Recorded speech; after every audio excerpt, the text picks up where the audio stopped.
മസാല റെഡിയാക്കാം ഇന്ന്. നമുക്ക് ഈസ്റ്റർ ആണ് വരുന്നത്. അപ്പൊ ഈസ്റ്ററിന് നമുക്ക് വീട്ടിൽ തന്നെ ഉണ്ടാക്കിയ ബിരിയാണി മസാല ഉപയോഗിച്ചിട്ട് ബിരിയാണി റെഡിയാക്കാം. അപ്പൊ ബിരിയാണി മസാല റെഡിയാക്കാൻ നമുക്ക് വളരെ എളുപ്പമാണ്. നമ്മൾ കൂടുതൽ ക്വാണ്ടിറ്റി മസാല റെഡിയാക്കി വെക്കുകയാണെങ്കിൽ, ഇപ്പൊ നമ്മൾ രസം പൊടിയൊക്കെ ചെയ്തപ്പോൾ ഞാൻ പറഞ്ഞിരുന്നു, നമ്മൾ രസം പൊടി കൂടുതൽ ഉണ്ടാക്കി വെക്കുമ്പോൾ നമുക്ക് ഇടയ്ക്കിടയ്ക്ക് രസം ഉണ്ടാക്കി കഴിക്കാമെന്ന്. അതുപോലെ തന്നെ നമ്മൾ ഈ ബിരിയാണി മസാല പ്രിപ്പയർ ചെയ്ത് വെക്കുകയാണെങ്കിൽ നമുക്കത് എയർ ടൈറ്റ് ആയിട്ടുള്ള ഒരു കണ്ടെയ്നറിൽ അടച്ചിട്ട് ഫ്രിഡ്ജിൽ സൂക്ഷിക്കാം. അപ്പോൾ അതിന്റെ ഒരു സ്മെല്ലൊന്നും നഷ്ടപ്പെടില്ല, നന്നായിട്ടുള്ള. അതുപോലെ നമ്മൾ ബിരിയാണി ഉണ്ടാക്കുമ്പോൾ ഏത് ബിരിയാണിയിലും യൂസ് ചെയ്യാം കേട്ടോ. നമുക്കത് ചിക്കൻ ബിരിയാണിയോ മട്ടൺ ബിരിയാണിയോ വെജ് ബിരിയാണിയോ ഏതിലും യൂസ് ചെയ്യാവുന്ന ഒരു മസാലയാണിത്. കോമൺ ആയിട്ടുള്ള ബിരിയാണി മസാലയാണിത്.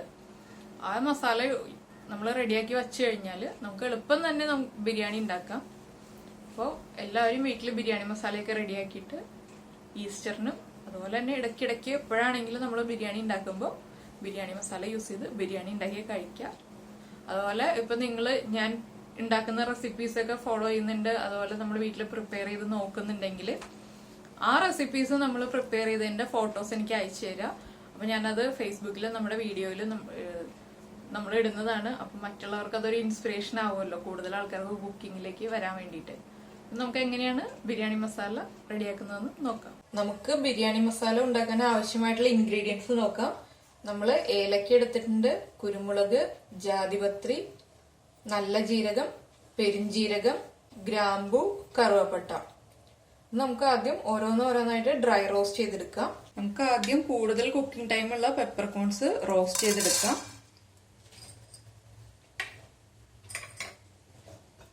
ഒരു മീഡിയം ഫ്ലെയിമിൽ വെച്ചിട്ടാണ് നമ്മൾ റോസ്റ്റ് ചെയ്യുന്നത്.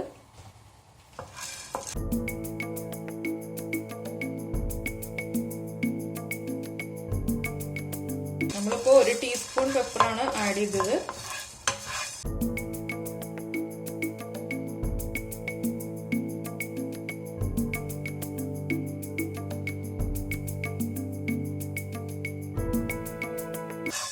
പെപ്പർ ഒന്ന് ചൂടായി വരുമ്പോൾ നമുക്ക് മീഡിയം ഫ്ലെയിം എന്നുള്ളത് ലോ ഫ്ലെയിമിലേക്ക് മാറ്റാം, അല്ലെങ്കിൽ വേഗം തന്നെ അത് കരിയും. നമുക്ക് പെപ്പർ ഒന്ന് പൊട്ടാനുള്ള ടൈം കൊടുക്കണം. അപ്പൊ നമുക്ക് ലോ ഫ്ലെയിമിൽ ഇട്ടിട്ട് റോസ്റ്റ് ചെയ്യാം.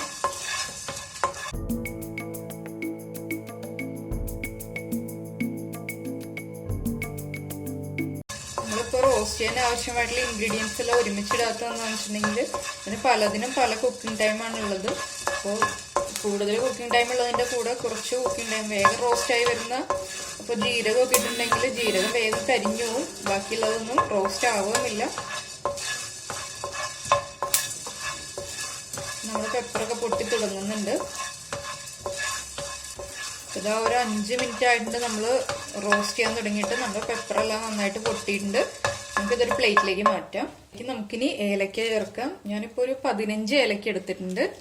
നമ്മുടെ പാൻ നല്ല ചൂടായതുകൊണ്ട് തന്നെ ഇനി നമ്മൾ ഫ്ലെയിം കൂട്ടി വയ്ക്കേണ്ട, ലോ ഫ്ലെയിമിൽ തന്നെ വെച്ചിട്ട് നമുക്ക് റോസ്റ്റ് ചെയ്തെടുക്കാം.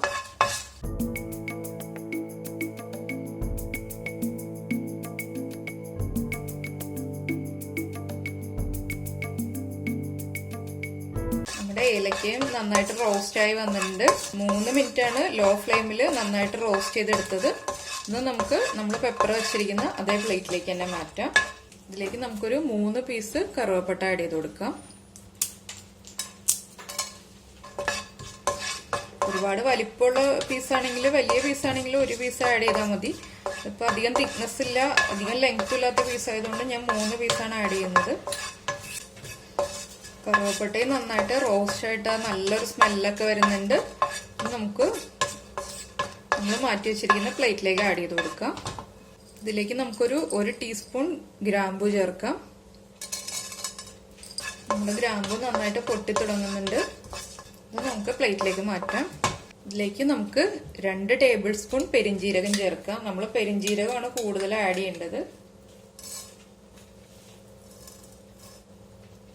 പെരിഞ്ജീരകം നമ്മുടെ പാൻ നല്ല ചൂടായതുകൊണ്ട് തന്നെ ഇടുമ്പോൾ തന്നെ പൊട്ടി കിട്ടും. പാനിലേക്ക് ഇട്ട ഉടനെ തന്നെ പൊട്ടും.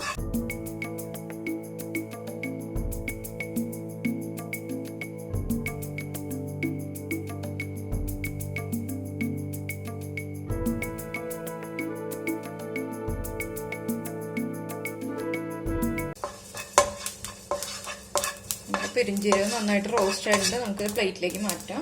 പാനിലേക്ക് ഒരു 2 പിഞ്ച് നല്ല ജീരകം ചേർക്കാം. 2 പിഞ്ച് മതി, കൂടുതലായി പോകരുത്.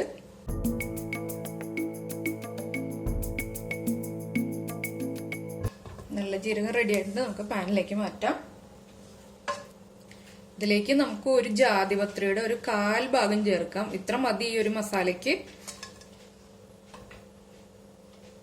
ഒന്ന് ചൂടായി വരുന്നത് വരെ നമുക്കൊന്ന് ഡ്രൈ റോസ്റ്റ് ചെയ്തെടുക്കാം.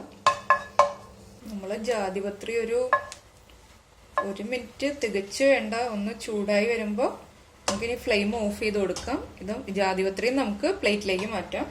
അപ്പോൾ ഇതാ നമ്മൾ നമ്മുടെ മസാലയ്ക്ക് ആവശ്യമായിട്ടുള്ള എല്ലാ ഇൻഗ്രീഡിയൻസും ഡ്രൈ റോസ്റ്റ് ചെയ്തെടുത്തിട്ടുണ്ട്.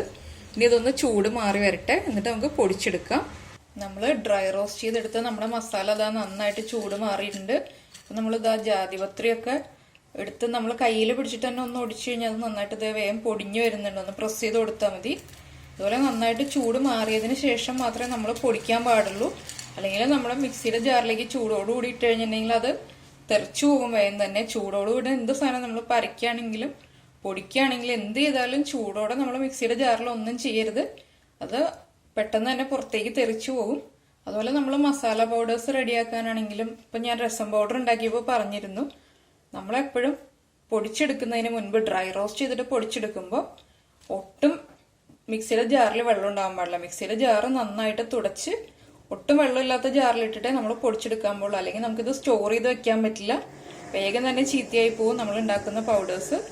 അപ്പോൾ ഞാൻ എന്താ ഒരു മിക്സിയുടെ ജാർ എടുത്തിട്ടുണ്ട്. ഞാനിപ്പോൾ മിക്സിയുടെ ജാറ് നന്നായിട്ട് കഴുകി വെച്ചിരുന്നത് ഒരു ക്ലോത്ത് യൂസ് ചെയ്തിട്ട് നന്നായിട്ട് തുടച്ചു.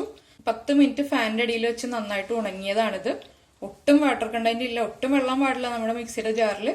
ഇതിലേക്ക് നമുക്ക് ഡ്രൈ റോസ്റ്റ് ചെയ്ത് വെച്ചിരിക്കുന്ന മസാല ആഡ് ചെയ്ത് കൊടുക്കാം.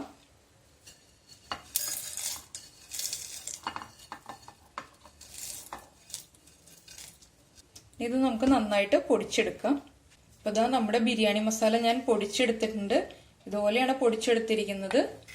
ഇതിപ്പോൾ നല്ല ഫൈൻ പൗഡറായിട്ടല്ല, ചെറിയ തരികളുണ്ട് ഇതിൽ. ഇതുപോലെ പൊടിച്ചെടുത്താൽ മതി, ഫൈൻ പൗഡറായിട്ട് പൊടിച്ചെടുക്കണം എന്നില്ല. ഇത് നമുക്ക് ഒരു എയർ ടൈറ്റ് ആയിട്ടുള്ള കണ്ടെയ്നറിൽ അടച്ചു വെക്കാം. ഇതിപ്പോൾ ഞാൻ ഇന്ന് തന്നെ യൂസ് ചെയ്യുന്നില്ല, ഞാൻ ഇന്ന് ബിരിയാണി ഉണ്ടാക്കുന്നില്ല. അടുത്ത ദിവസം ബിരിയാണി ഉണ്ടാക്കാൻ വേണ്ടിയിട്ട് ഞാനിപ്പോൾ ടൈം കിട്ടിയപ്പോൾ പൊടിച്ചെടുത്തതാണ്.